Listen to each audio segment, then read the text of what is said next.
Thanks for clicking! All eyes were on Stats Canada this morning as it was set to release Canada's final CPI read for 2024, with some, such as RBC, predicting inflation would come in at 1.9%. We got our answer at 8:30 this morning, and RBC was indeed correct, with inflation coming in at 1.9, below the Bank of Canada's 2% inflation target. And nothing can ever change that. Well, maybe not so much. As we'll see today, we are seeing some acceleration in measures of core inflation, the measures the Bank of Canada cares about when it's deciding whether or not to lower or raise interest rates. And the release of these inflation numbers comes after Bank of Canada Governor Tiff Macklem made a speech yesterday where he said that the bank would be undergoing a review of its 2% inflation target. Yeah, as we'll see later, the governor appeared to paint a picture of a more volatile, shock-prone economy, one no longer characterized by global cooperation and the resulting disinflation that we've come to rely on over the past 30 years. Yet the governor said that the bank is now more prepared, having learned some lessons from the pandemic. We learned, or perhaps we relearned, just how much people hate inflation. So, while Canada may have one of the highest deficits on record, we're seeing perpetual cabinet resignations and a potential recession coming from down south. At least now our central bank governor knows that we don't like inflation. Somebody forgot. With that said, the governor also gave us some other inflationary lessons that the bank has learned heading into 2025. Water. Wet. So what I want to do today is go over Canada's inflation data for the month of November, take a look at the governor's comments on a potentially changing inflation target, and then take a look at some of the lessons the Bank of Canada is taking with it into the new year. As we'll see today, there's a lot to look forward to heading into 2025 with the bank releasing its review of its policy actions as well as its review of Canada's inflation target. We will obviously have an update out on both on this channel. Click like and subscribe if you want to get those updates, but for now, let's get into November's inflation data.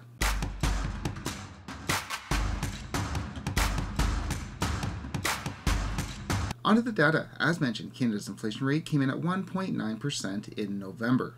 Major upward contributors to the inflation rate were mortgage interest costs, rent, car insurance, food purchased from restaurants, and property taxes. You know, the discretionaries.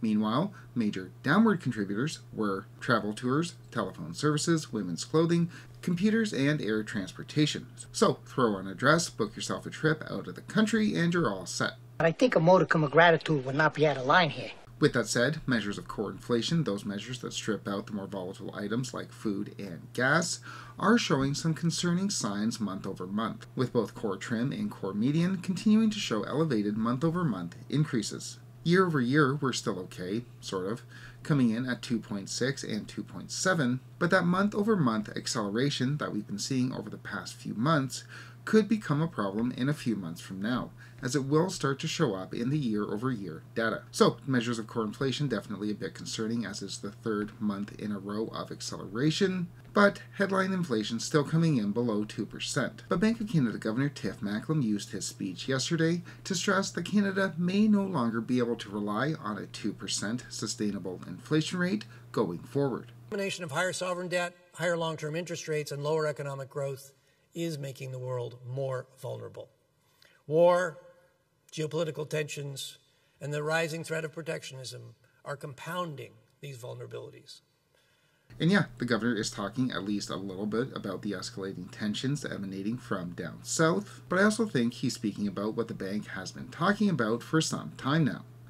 Deglobalization. Recall back in 2023 when then Deputy Governor Paul Beaudry noted that we may no longer be able to rely on globalization to push down inflation and interest rates, as some of the trends that pushed down prices and interest rates over the past 30 years were now reversing. And I think the governor's speech doubled down on this message.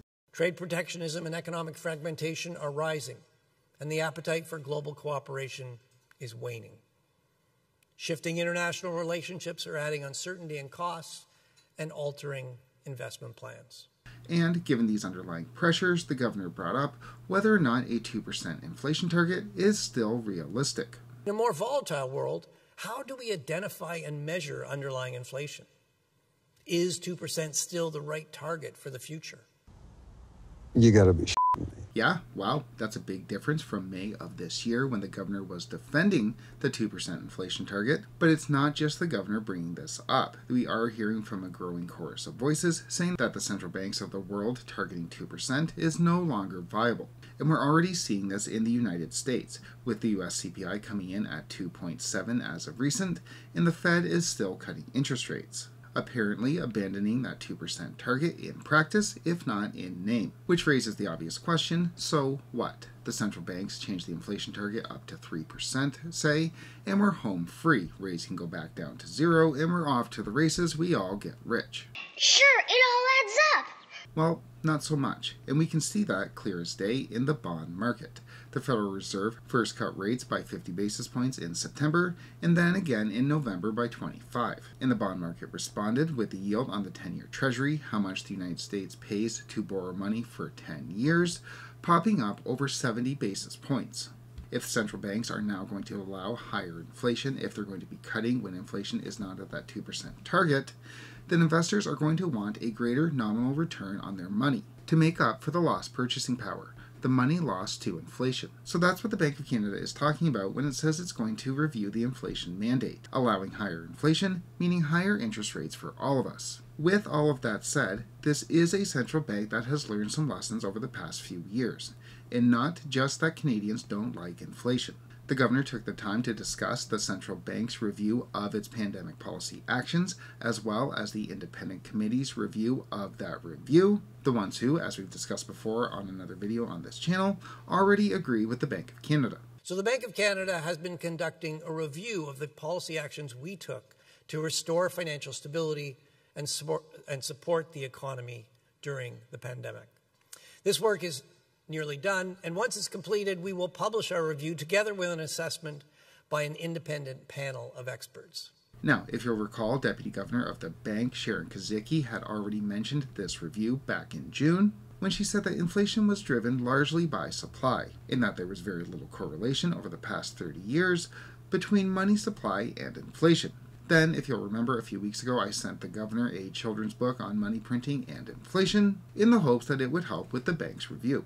And, by the looks of it, I think he might have read it. Economic supply matters every bit as much as demand, and we need to understand it better. So yeah, while the governor is continuing to argue that Canada's inflation was in fact caused by supply, he does appear to be at least acknowledging that that increase in demand, all of that money that got printed into the economy, was at least partially contributory, even positively correlated, with pandemic inflation. Bit by bit, little by little, we're effecting real change on this channel. Takes a village to raise a governor. What? He's one of my best guys. With that said, Rome obviously was not built in a day. What's the second lesson that the Bank of Canada has learned?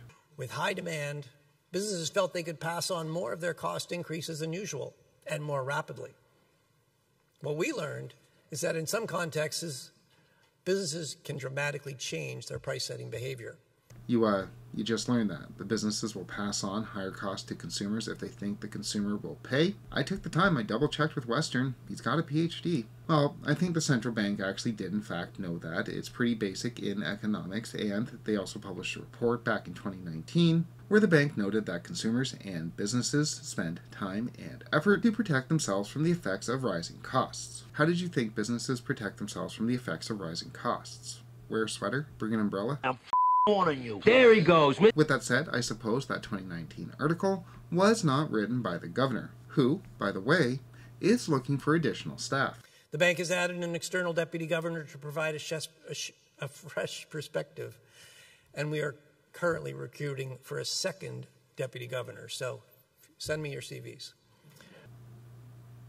So I did take a look at the role being offered by the bank, economics and financial knowledge, check, and an understanding of central banking to contribute to monetary policy decisions, which I think I already did. But then, of course, unfortunately, the bank is also looking for someone who is bilingual, which unfortunately I am not. So I will have to turn it down.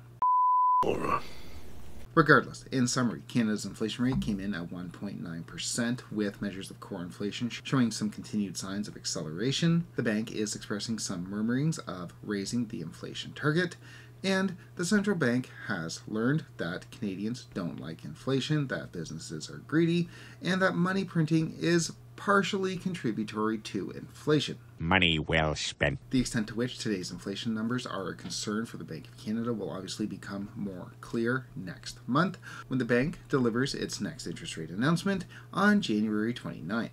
We will obviously have an update out on that announcement on this channel. Make sure you click like and subscribe if you want to get those updates. But for now, thanks so much for watching.